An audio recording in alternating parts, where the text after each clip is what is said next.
अस्सलाम वालेकुम। मैं हूँ ज़ीशान अज़हर।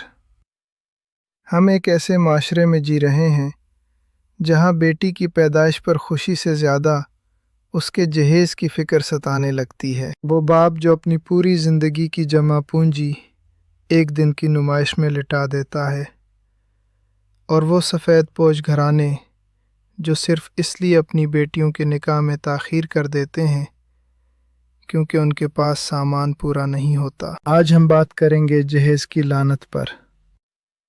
क्या ये तोहफ़ा है या एक ऐसी रिश्वत जो निकाह को आसान बनाने के बजाय एक बोझ बना देती है? कैसे इस हिंदवाना रस्म ने हमारे इस्लामी माशरे में जड़ें पकड़ ली हैं और कैसे ये बेबरकती का सबसे बड़ा सबब बन रही है। आइए इस फरसूदा निज़ाम का नफ्सियाती और शरई पोस्टमार्टम करते हैं। नफ्सियात कहती है कि जब इंसान के अंदर एहसास कमतरी बढ़ जाता है तो वो उसे मादी अशिया से भरने की कोशिश करता है। जहेज़ आज एक ज़रूरत नहीं बल्कि सोशल स्टेटस का निशान बन चुका है। लोग क्या कहेंगे, ये वो जुमला है जिसने हज़ारों बापों की नींदें हराम कर दी हैं।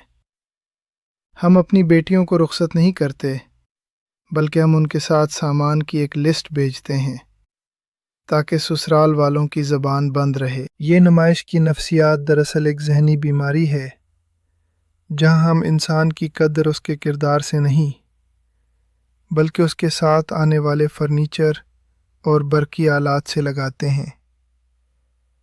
जब बुनियाद ही मादियत पर हो तो उस घर में बरकत और मोहब्बत कैसे आ सकती है? इस्लाम ने निकाह को इतना आसान रखा था कि एक लोहे की अंगूठी पर भी निकाह हो सकता है, लेकिन हमने जहेज़ की शर्त लगाकर उसे इतना मुश्किल बना दिया है कि आज हज़ारों बेटियां अपने घरों में बैठी बूढ़ी हो रही हैं। ये एक समाजी जुर्म है। जब एक गरीब बाप अपने पड़ोसी का जहेज़ देखता है तो वो अपनी बेटी को बोझ समझने लगता है। यही वो मकाम है जहाँ से बेटी की पैदाइश पर गम का आगाज़ होता है। अल्लाह के रसूल सल्लल्लाहु अलैहि वसल्लम ने फरमाया, सबसे बाबरकत निकाह वो है जिसमें कम से कम खर्च हो। हमने इस बरकत को लिस्ट और डिमांड के नीचे दबा दिया है। क्या हम वाकई अल्लाह की रहमत के हकदार रह गए हैं? एक महक़्क़िक़ के तौर पर मैंने देखा है कि जो शादियां जहेज़ की बुनियाद पर होती हैं वहाँ अक्सर लालच कभी ख़त्म नहीं होती।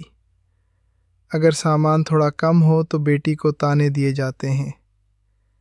ये नफ्सियाती तशद्दुद इस पाकीज़ा रिश्ते की रूह को मार देता है। जहेज़ के नाम पर ली जाने वाली अशिया दरअसल वो जहर हैं जो बरकत को खा जाती हैं।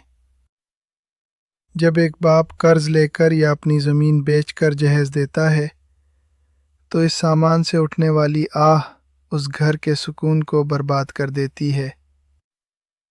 याद रखिए, सिख और सुकून अल्लाह के हुक्म में है, कीमती बेडरूम सेट या गाड़ी में नहीं। वक्त आ गया है कि हम इस लानत के ख़िलाफ़ खड़े हों। अगर आप बेटे वाले हैं तो ऐलान करें कि हमें जहेज़ नहीं सिर्फ बेटी चाहिए। अगर आप बेटी वाले हैं तो सादगी को अपना शुआर बनाएं। अपनी बेटी को सामान नहीं तालीम और तरबियत दें जो उसका असल जेवर है। हमारी अगली वीडियो में हम बात करेंगे आसान निकाह, ज़िना के ख़िलाफ़ सबसे बड़ी ढाल पर।